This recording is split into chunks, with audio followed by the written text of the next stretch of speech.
Pollution in Bali becoming a worry, and in Jakarta as well.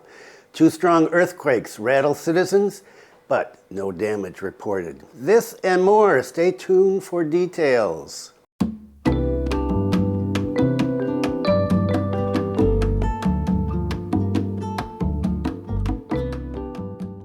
Selamat siang. Welcome to the latest news from Bali and Indonesia. This is August 29th, 2023, and belated happy birthday to my sister Nancy.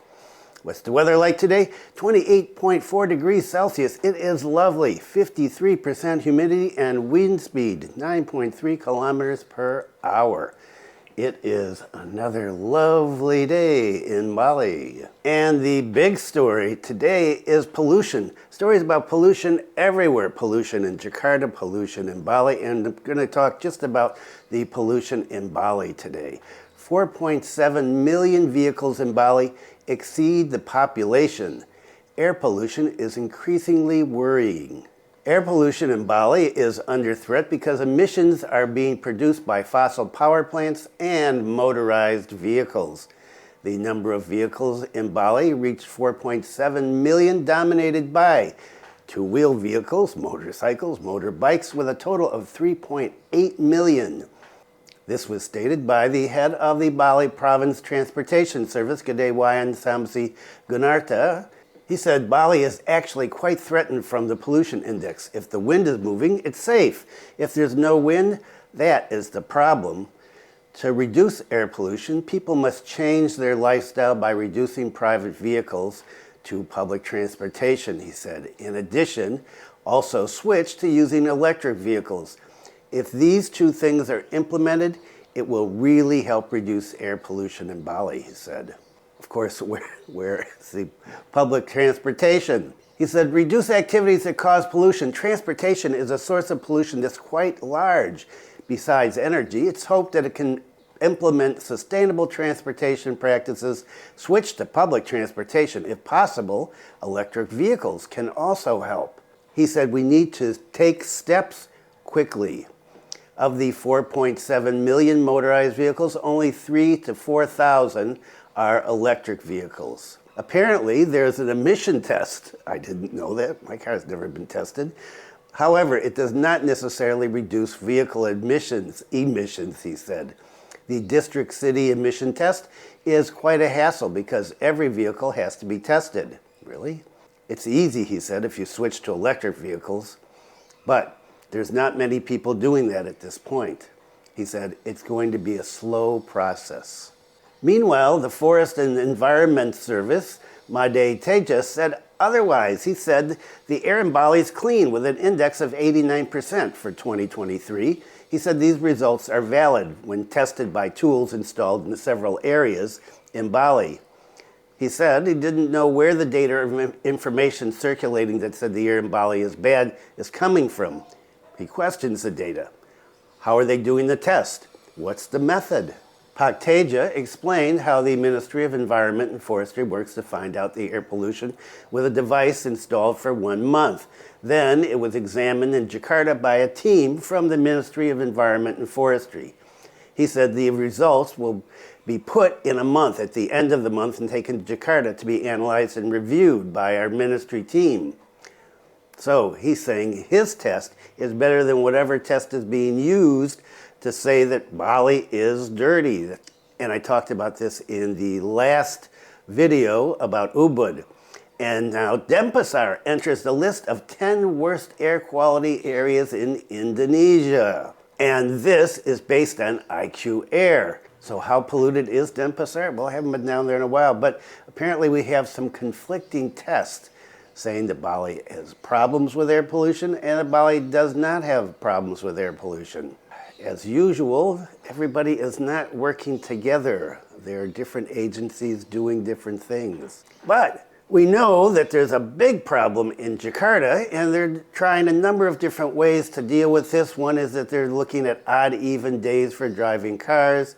People in the city in Jakarta have been asked to wear masks to protect themselves from the air pollution so that they don't develop respiratory problems. And there are a number of other things coming on. One of them is working from home, and I'm going to talk about that in just a short bit. But first, what about the earthquake? So if you're here in Bali, you probably felt this, or you may have felt this. I didn't feel this. BMKG detects 2 strong earthquakes hit South Kalimantan and North Lombok. The 2 powerful earthquakes occurred during the same hour early today, somewhere around 3 o'clock.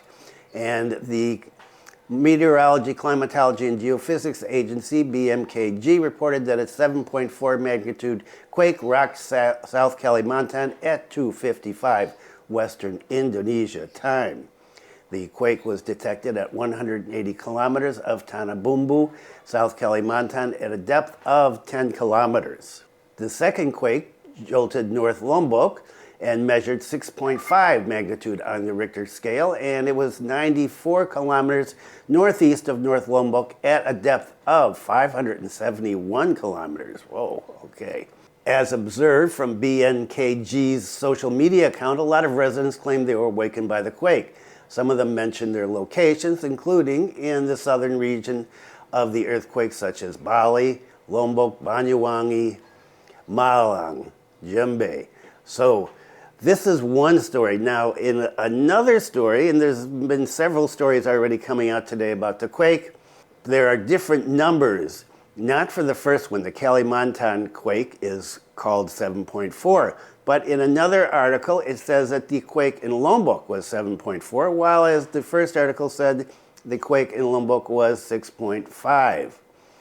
According to the chief executive of the Bali Regional Disaster Management Agency, Imade Renton, he said there was no damage to buildings due to the 7.4 quake that occurred in the North Sea of North Lombok. So I don't know if it's 6.5, 7.4. I'm not going to go and sort through this. It doesn't make any difference, really, because the main thing is, according to BPBD, they have not received any complaints from the public regarding damaged buildings or infrastructure. Thank goodness. According to the BMKG, 3:22 Western Indonesia time, there were 2 aftershocks measuring 6.1 and 6.5. The 2 aftershocks had similar sources and depth to the main earthquake. The head of BMKG Earthquake and Tsunami Center said the effects of the quake were also felt in a number of areas of Bali, including Kuta, Gianyar, Tabanan, and up here in Singaraja. My wife woke up and she got my granddaughter and they were going to go outside. Didn't bother to come upstairs and get me though, because, well, if the building collapses, no problem. I'm on the top, so I'm probably going to be okay. And I'm a bule, so I've got special magic. So the good thing is, so far, no damage reported and no tsunami. So the authorities said the quake did not have the potential to cause a tsunami. And that is good news. And let's get on to tourism. Tourism actors can still be boosted again. Yeah, let's bring some more numbers in. The increasing number of visits by foreign tourists is said to be the momentum for Bali's tourism recovery. Tourism practitioners believe that this condition must be maintained. In fact, it can be boosted again so that tourist visits can return to normal conditions like before COVID-19. And if you don't know, there's new COVID cases coming out around the world now. Let's hope that they don't get here. According to Inyom Nastama, one of Bali's tourism actors, he said the momentum of tourist growth must be maintained both by the government, the tourism industry, and the community. He said if it can be maintained or even increased, well, the 4.5 million tourists that have been targeted by the center will undoubtedly be achieved. According to Astama, tourism arrivals in August 2023 will touch up to 18,000 per day. However, he said, seeing Bali's capacity, it's possible we could get 20,000 a day. He said, I'm sure we can still do that. Think about that, 20,000 new people every day getting off a plane. The island seems packed as it is. Even up here in Singaraja, I'm seeing a number of tourists, and that is really unusual. Astama said that a number of steps need to be taken so that foreign tourist visits would increase, including direct flights from the countries of origin of foreign tourists, maintain and improve the quality of products, services, governance, both at destinations, industries, institutions, and marketing. Then implement sustainable and responsible tourism, he said, ensuring that tourism empowers and provides benefits to society, nature, and well-being for all interested parties. China, ASEAN, and Europe, continued Astama, are potential markets that can still be boosted. I think tourism from the three still has a very high potential to be improved, he said, in addition to other markets abroad. The head of the Bali Tourism Office, Jakarta Bagus Pemayun, said that foreign tourist visits to Bali were showing an increasing trend. He said, low season now feels like high season, except we are in high season. According to him, the daily arrivals of foreign tourists in Bali have exceeded the period before the pandemic. He said before the pandemic, we had 15 to 16,000 tourists a day coming in. Now we've got 17 to 18,000 and even 19,000, but on average it's between 18 and 19,000 a day. So we've got people flooding in here.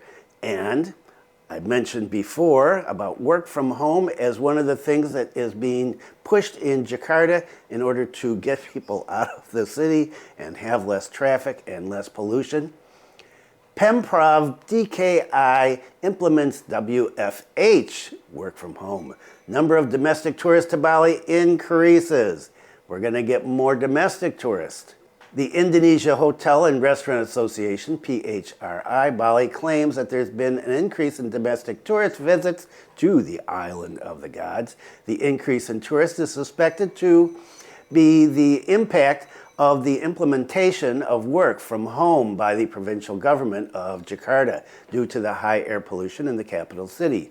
According to Bali PHRI Deputy Chairman Igusti Nurarai Surawijaya, the increase in the number of domestic tourists started 3 weeks ago at 13,000 to 14,000 a day. However, the increase has not really had a positive impact on the occupancy rate in hotels.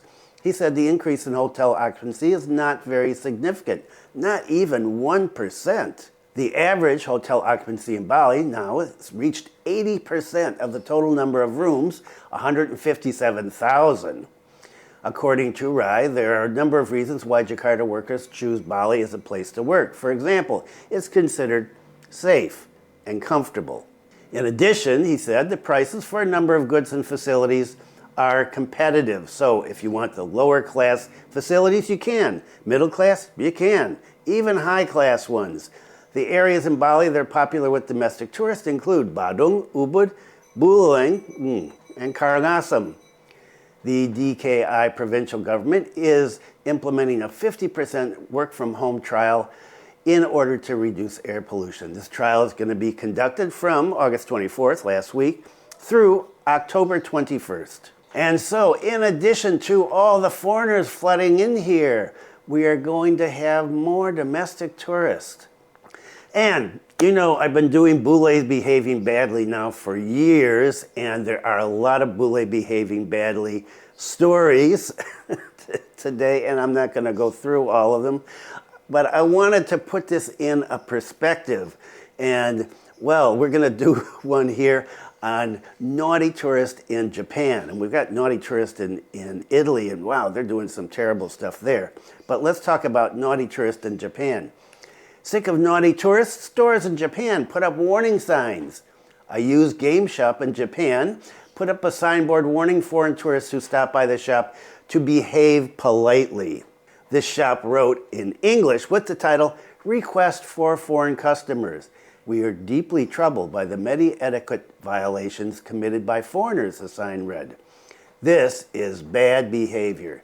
Then they detail examples of bad behavior from foreign tourists who come to their place. This appeal is addressed to tourists who take goods and then put them back in the wrong place, open the packages before buying them, bring food and drinks into the shop, and litter in the shop. The shop also reminds customers that most of the staff do not speak English. Please prepare a picture of what you are looking for or make an effort to speak Japanese, the signboard read. When shared on Facebook, many comments supported the appeal made by the shop owner. They agree with the limitations that the store provides for the sake of mutual convenience. This is not the first store to highlight the ethics of foreign tourists on vacation in Japan. Previously, a department store posted a sign for tourists on the bakery display. But this writing was in Japanese, so there's pros and cons. If it's in Japanese, I don't think the foreigners are going to understand it, most of them. So, Japan, Italy, everywhere in the world, it seems, tourists are behaving badly. Okay, so that's tourism.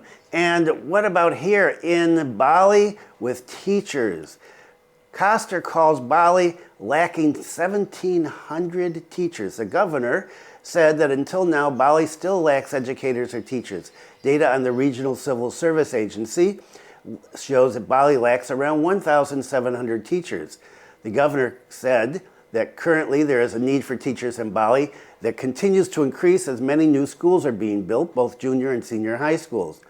The governor plans to recruit educators with honorary status. Even though there's a ban on hiring contract workers, he said, I don't care. I'm the one who has this business of learning if it doesn't run optimally because there's no teachers. So whose responsibility is it? Okay, he's taken some responsibility for this. Good for him. He said, I'm going to hire these new teachers regardless of a ban on hiring contract workers, which I don't really know anything about. The governor said the state is responsible for national intelligence. Realizing national intelligence, fulfilling the right to education is the responsibility of the state. He said the regional government's policy must be one-sided. Because of that, he wants to ensure that all schools that are already in existence and those that are currently being built have to be filled with teachers in terms of the number and the quality of their competence. And so with this new school year already underway, hopefully the governor will be able to find the teachers that he can hire to make sure that every school has a sufficient amount of teachers. And one final segment, starting August 25th, a few days ago, 2023, an online ticket purchase system will be implemented for passengers who wish to use ferry services at Padangbai. This plan was agreed upon by Padangbai ASDP manager Agusman when confirmed by the media crew the other day. He said that the implementation of an online ticket purchase system at Padangbai was aimed at facilitating services for passengers. He said, of course, in time, it's more efficient. Later, passengers will just come to the counter looking for boarding tickets. They don't have to queue for a long line to buy tickets because they've already got their tickets from home. Apart from that, passengers can also choose their ships and departure schedules online. Okay. However, for passengers who have difficulty buying tickets online due to device limitations or other reasons, he said, don't worry, you can still buy tickets right here using an e-toll card. So passengers who want to buy their tickets online should download the Ferry application to facilitate the implementation of online ticket purchases started 4 days ago. And I haven't tried that yet. I'm going to have to see if I can find it and then see how it works. And so that's good news. If anybody's tried that, leave a comment. Okay, that is it for today. There was a lot more stuff to cover, but just no time. And there are a couple of Singaraja snippets uploaded. You can find them here. I guess it's over there, right?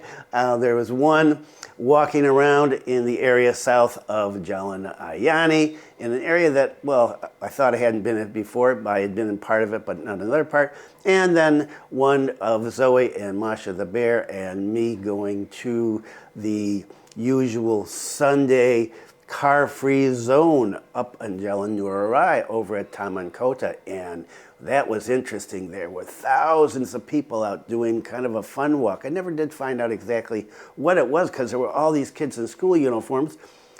My granddaughter didn't know anything about it. My wife didn't know anything about it. I just heard a loudspeaker thing saying, fun walk, fun walk. So, not sure what the situation was there, but it was pretty interesting. And so if you're interested in seeing what Bali is like outside of the tourist bubble, check out those videos. Okay, thanks for viewing. Be kind to someone today. Stay safe, and I will see you next time. Have a great day.